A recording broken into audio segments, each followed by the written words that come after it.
Hey, my name is Noah. Welcome to the chat. I'm joined today by the usuals. There's Terence, there's Jeremy, What's and good?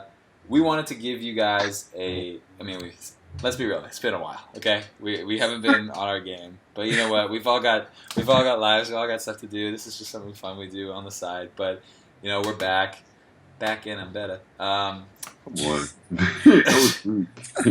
Listen, we do this on the fly. Like, there's no structure to this. But we really wanted to talk. We really, you know, we the last thing we talked about was the Kaepernick thing, and we didn't even think it was going to go to the like massive, blown into the mass, not blown out of proportion, but blown into like everybody who's an athlete gets asked about Colin Kaepernick. Like, if they would do something similar, what they think about it, like. It's the thing to talk about. So we don't want to talk about that. Enough has been said about it. I don't think there's any more interesting perspectives that one can bring to it. But I'm really interested about this Derrick Rose civil lawsuit. So for those who don't know, Derrick Rose has been accused of rape from an ex-girlfriend. So this LA woman is accusing Derrick Rose to have raped her and is seeking compensation to be said lightly. Like, it's compensation. I think it's $21.5 million. Like, it's a lot of money. But the story is right now it's very he said she said. Like, the only facts that can be agreed upon are that these two people dated. They dated for 2 years, and this one fateful night they met each other, went their separate ways, and then some amount of time later, Derrick Rose and some friends, I think it was two friends, right, Jeremy? Yeah. Yeah, they went over to her house, and there was relations. The girl who's being referred to as Jane Doe, her name has not been put out, is saying that it was a gang rape, basically, and Derrick Rose said it was consensual sex. But the troubling thing that I read about was that Derrick Rose, while they were dating, there was text message confirmation that he had been bugging her to have group sex with his friends for the entirety of their relationship when they dated, and apparently it was a factor for why their relationship didn't work out. So, I'm not gonna listen. I don't know. The only people who know really what happened are those people involved, right? Yeah, And I don't think I agree. this seems like the kind of thing that I don't think any of us will ever really know what happened. But you know, those are the facts, and they're not many. And I don't think it makes Derrick Rose look good. But this brings up this more interesting question about like how we view athletes and at what point do we separate their on-court accomplishments versus their off-court accomplishments? And I kind of want to throw this at you, Jeremy. Like how does this make you view Derrick Rose going into the season? When I think about this question, I'm always kind of torn about it. I'll be the first to admit that like I follow and am a fan of people who are not like perfect human beings. But I guess like no one's perfect. But like I look after reading this article, I've looked at some of the people that I'd say like, oh, I'm a fan of this person, or like, oh, I watch their games, or like I follow this person, and then like in the back of my head, they've probably done something that like I wouldn't want to do, or like that is definitely negative in the public light. And when I thought about how to answer, I was kind of like, is it my job as a consumer it boiled down to this for me. Is it my job as a consumer to go above and beyond like our legal system when trying to judge someone that I don't know and may never know? And am I supposed to, think about a person's morals when I'm viewing them from an entertainer's perspective? And I think, um, part of it when let's take a guy like Jameis Winston for example. Like Jameis Winston had a very negative accusation follow him, and he never was found guilty. But a lot of people view it as a very shady incident, very shady handling by the Tallahassee police, Mm-hmm. and it seems a lot of it is blown over with Jameis Winston's success as an athlete. But that will probably always follow him to some extent. Mm-hmm. Sure. Now, as a football player, I like Jameis Winston. I like the way he plays. I think he's a charismatic guy. I think he's an entertaining guy. But I would not be very vocal about my support of him to a lot of people because of that incident. So I think when you're talking about athletes in general and you're talking about their past lives, I just think you just have to be aware of who you're talking to, and I think you have to be aware that these are human beings. They're not perfect human beings. Like their life is not meant to fit into like your perfect script or your perfect like ideal of what entertainment is. And so I just think like you have to take other people's actions with a grain of salt. You have to take people you don't know with a grain of salt. You can't just like assume that everyone is a great person, and you got to keep your family close, and you got to keep your influences close, and not let someone who you don't know negatively affect or negatively influence your life. So, What about you, Terrence? I kind of agree with a lot of those points, but I'll also add is with these professional athletes specifically, it's like what do we love about them? So, for instance, we can use Jameis again as an example. We love Jameis. He's a great football player, great quarterback.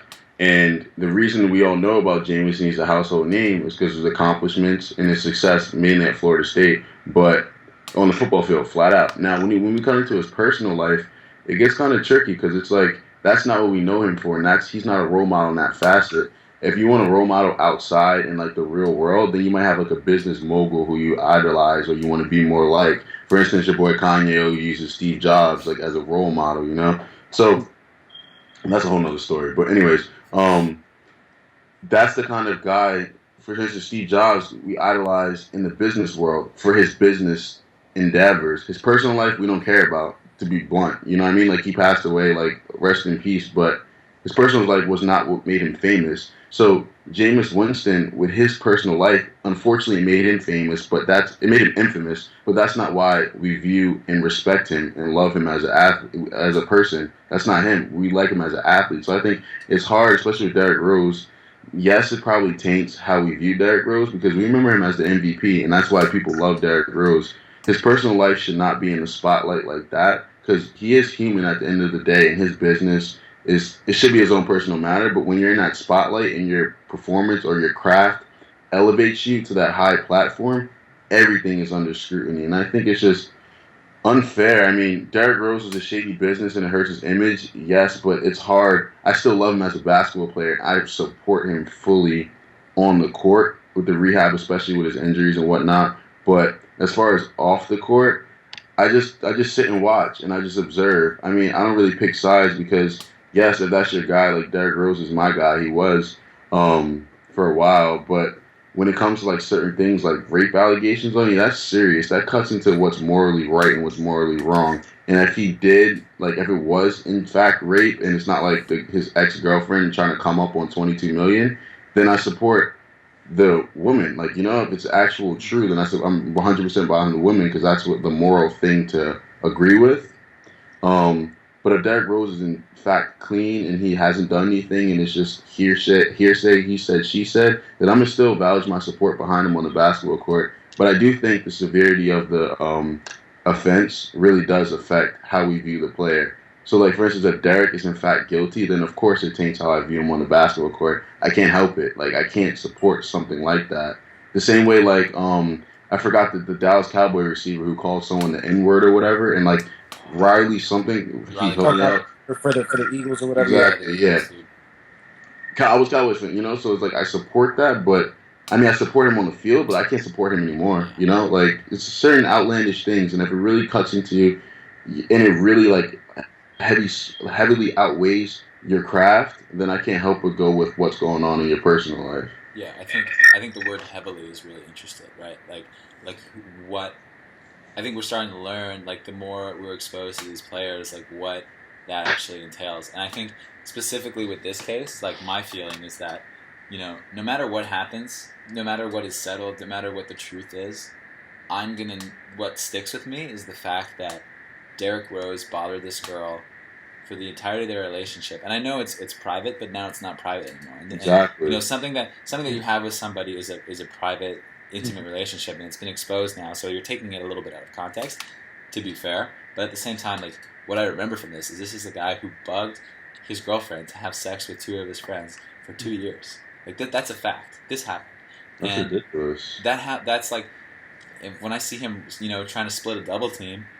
That's what I'm going to be thinking about, and that's like no matter what happens. So some could say it's tainted his public image, but this could also just be who he is. And I think my stance on this is we need to we have to be more not judgmental, but harsher on our athletes, because like you said, you have to, we get in this tendency of saying oh, athletes are role models, they're role models for our kids, they watch them all the time, but whenever they speak out, like Kaepernick, everyone's like, oh, shut up, you're just a football player, why should we listen to you? We can't have both of those things going on. It has to be one or the other. And honestly, these people have such great platforms that can be used for good, like Kaepernick is doing right now, that I think this is an example of something we have to hold them to these standards, right? If I was in the NFL, I would want to be held to that standard too, but so that if I tripped up, people would call me out on it. But at the same time, if I opened my mouth, people would take it seriously, And I think I don't know. I think it's really fascinating, and I don't even care what it has to do with the Knicks season, because it's the Knicks. We're not that's not really important. But I think it's yeah. That's what Derrick Rose thinks. He thinks. Wait, I have two interesting points. One about that. Do you think Derrick Rose was speaking so highly of the Knicks to kind of drown out these rape allegations that were on him? That's one. And two, Derrick Rose is known to be suspect. Coming out of college, he forged his SATs or something like that. He had somebody take it for him. And then he was a one and done, so he was Gucci by the time he got to the league, and it was nothing they could do about that. But that's still... they vacated all of those wins. Never forget. Yeah, I know, exactly. He's known to just do what he has to do to get by, and you forget sometimes, because Derrick Rose seems so humble, so respectful, so soft-spoken. Even when he was hurt, he seemed like a role model, the way he was just resilient. He's like, I don't care if I get hurt 7, 8 more times, I'm still going to come back, I'm still going to remain resilient. And his positive energy is definitely commendable, but he has a double life. He definitely does. He's a dual agent, and slowly but surely with his actions, but especially coming out of Memphis with the SAT thing. And now, what do you guys think about him maybe speaking so highly of the Knicks? Because he definitely had to know rape allegations were coming. Was he trying to counter that? The Knicks knew about it. This was something that was going on. Before he was a New York Knick, these allegations were kind of out there in the public. I don't think we had access to the text messages or anything, so I don't know how seriously the Knicks took it or how seriously the public took it. But these have been out here for a while, these allegations, and I think knowing what I know about Derrick Rose's past, I don't view him as a human being nearly as positively as I once did. Exactly.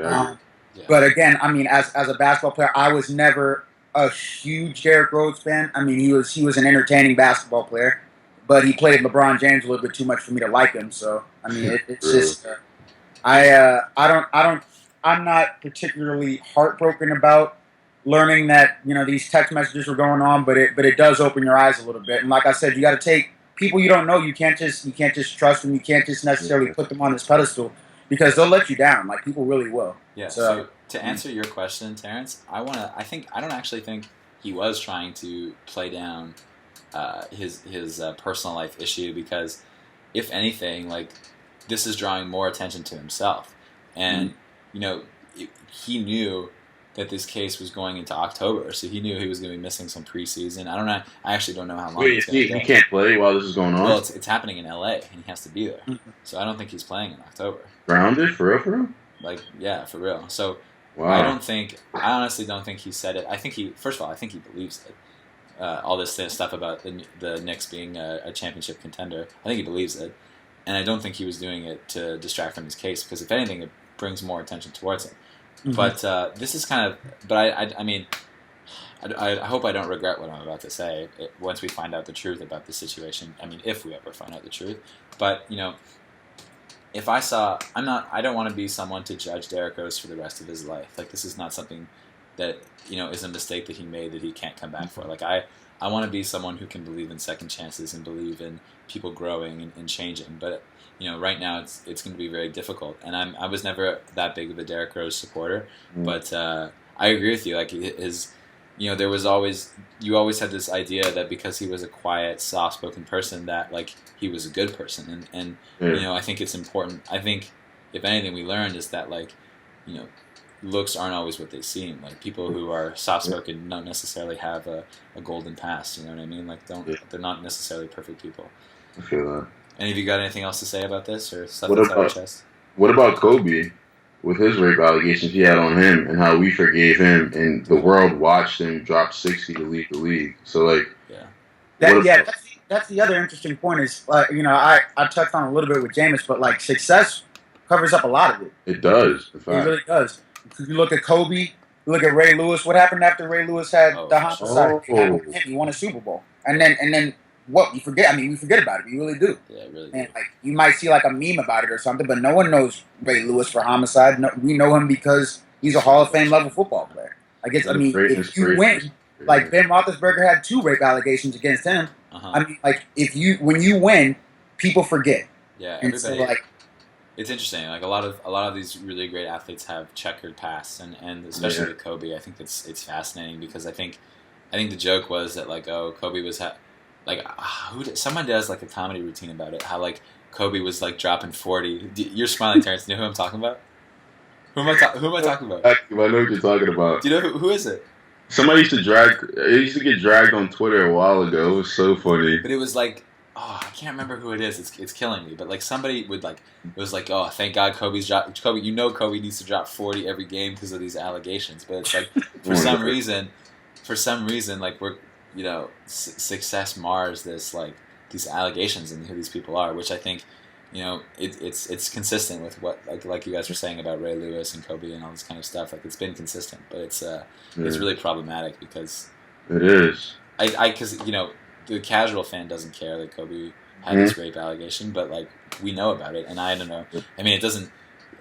I don't know. I have a question then. What if it happened later in Kobe's career, like on his way out? So, for instance, think of Bill Cosby, how he has those rape allegations on him. He doesn't have any more success to cover that up. So now it's his legacy. It's tainted. When is it? Yeah, it is. It does. That's the part.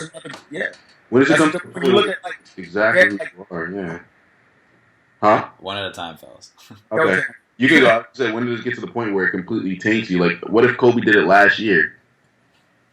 What if that case happened then? I mean, granted, like Jameis was young. This situation, like, what is it? Like, Derrick Rose, does he have anything left in the tank? Is he going to get hurt again? What happens if he can't play? And I mean, this is on him, and that's his legacy. What do you think? I mean, it is its legacy. It's not really a debate. Like, if it happens at the end of your career or after you're retired, like you are known for that. Exactly. Like Lawrence Taylor, O.J. Simpson, like we got examples of it happening the other way too. Where like there's a generation of people you can argue who know O.J. Simpson solely because he was like acquitted of murder. Yeah. Like if you ask millennials like whether they know O.J. Simpson, the guy who rushed for 2,000 yards, or O.J. Simpson, the guy who may or may not have killed his wife, they know O.J. Simpson like the guy who may or may not have killed his wife. Right. So it's a timing thing. Like. Yeah, timing is key. It's like that old saying, "You're only as good as your last game." Like it's exactly. You think of Tiger, and you think it's also happened to people who happened in like the mid of their career and then could never come back from it. Like I'm thinking of Tiger Woods primarily, but also Michael Vick. I think is another one that's very mentioned. I was talking to somebody today, and Michael Vick really was like the Allen Iverson of the NFL. I mean, he revolutionized the quarterback position, and was in the prime of his career when he had to deal with we had to deal with that jail time, and he lost it derailed his career. Deal, yeah. Pardon? He lost that Nike deal. Yeah, it derailed his career. I mean, he also lost his step. Yeah. Anyways, I thought that was a really interesting conversation. I think this is something that we're going to keep watching and only going to learn more. But I hope that it brings to light that we have to. I think we deserve to be more critical of our athletes because we want them to be taken more seriously in the public light. We wanted to do quickly this week, like we actually promised it'll be quick. And the last thing before we go is we wanted to talk about our new favorite show, Atlanta.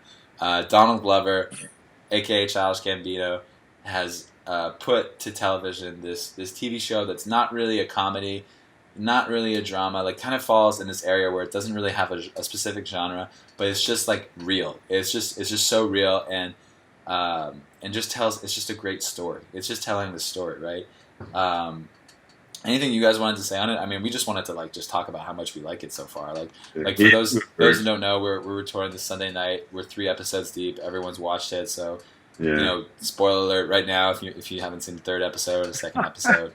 But yeah, I mean, first of all, I want to say is I love Paperboy. Like I think this guy is hilarious. I think he's so freaking funny. Like that scene where he's in front of Quavo and the dude, I think it's Darius is his name, has the briefcase like on his neck and what's his name? Ern calls him to like transfer him money. Oh my god, his face is incredible. Childish is really a movie. Like, he got a baby mama. He can't go in his parents' house. He's broke. Like, the funniest line was like, "Bro, how you broke on payday?" Yeah. Honestly, yeah. Or when he goes up to the guy behind the bar to like ring up his bill, see how much he has, and that guy just roasts him like, man. It was market call. What was it called? Market price. Market price. Market Yeah. price. Oh man, he was stressed out. He was stressed, yeah. Oh my god! But you know what? What I think is so great about his character is it's putting like this new, it's showing this this black intellectual in like a different kind of light. Yeah. Like he's really, I mean, you can, please correct me if I'm wrong, but like my impression of it is it's like this really smart, really soft-spoken, like black nerd basically that Childish Gambino kind of like resembles in real life, but at the same time is still dealing with problems that are like that are what's it called, like not like above a black nerd, almost like he's like he has a baby mama, he went to jail, like you wouldn't expect a nerd to It's the hood struggle, honestly. He portrays the hood very, very well. And I mean, there's so many people trying to push their tape, and Paperboy is no different. Like, he's a hood star right now. Like, they bump his track, and I like how Childish is creative, and he, like, pushed it to that white guy. And, like, episode 2, I think, when the white guy told the story about how he said the N-word to the DJ, and then that was funny. Childish had him relay the story back when he was with his goons in the car. He did say it. He totally switched it up. You didn't say it. Yeah, that guy. That's not good. You definitely don't do that. But yeah, it's a hood story. I like it a lot. Yeah, I mean, about Atlanta, like I talked to one of my friends who does a lot of improv over the summer, and he talks about how in improv, like if you want to be good at improv, you got to play like a character to like its most complex like level. Like you have to make it seem as real as possible, and I think that's what like I love about Atlanta is that like it would be easy to paint this as like Donald Glover and to paint Paperboy as like these quintessential characters, and like they're not. Like Paperboy like will come in, Paperboy and Paperboy's assistant, who I think is also hilarious. Like not Ern, but like his other boy, who's like I guess they're co-managers. I don't know what his role. Darius. He got no job description. Darius is so funny. So funny because Darius will say something like totally reckless, and then he'll come in with like some like business some business plan like in the next like 2 minutes. Intellectual-ish. It's like hilarious, but like that's good TV. Yeah, like you make complex characters. I think the complexity is a really great point because I'm thinking of Paperboy right now, and when he goes up to those kids and he sees them like shooting the guns and like pretend and like singing the Paperboy song, and then the mom comes out and she's like, "Why are you talking to my kids?" She's like, "Well, they're playing with guns and they're singing my song and that's bad." And he's like, "What do you mean your song?" She's like, "Well, I'm Paperboy." And then like she finds out he's like a rapper who's like rich, and she changes on a dime, and she's like, "Oh, okay, let me get a picture with you." Like what's up? Like I would say rich, but yeah, I mean, she thought it was a come up, and she's just.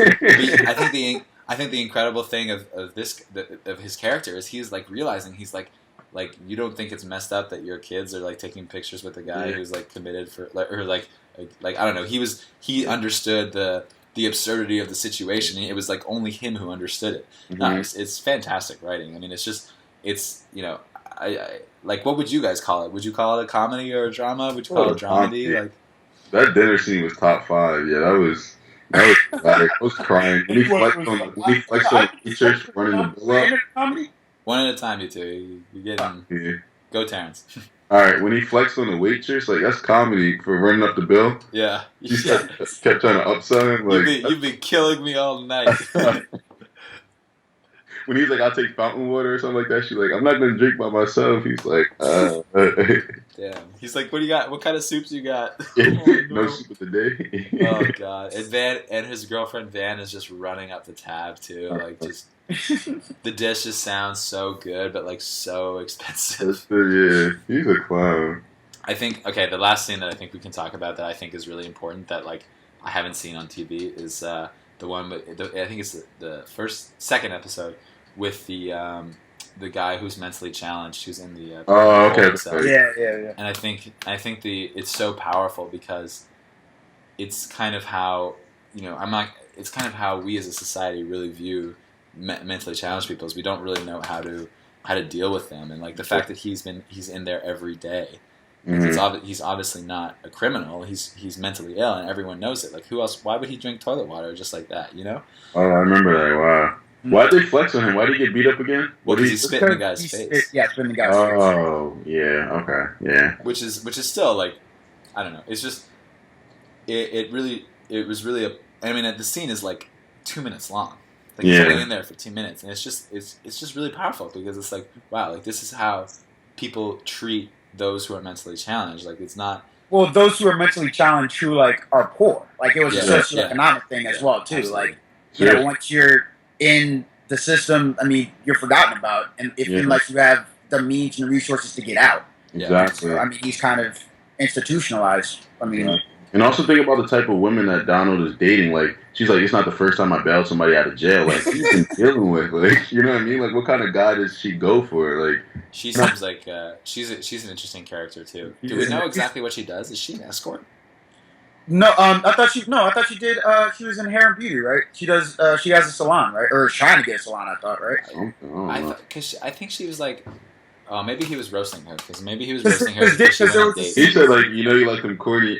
Yeah.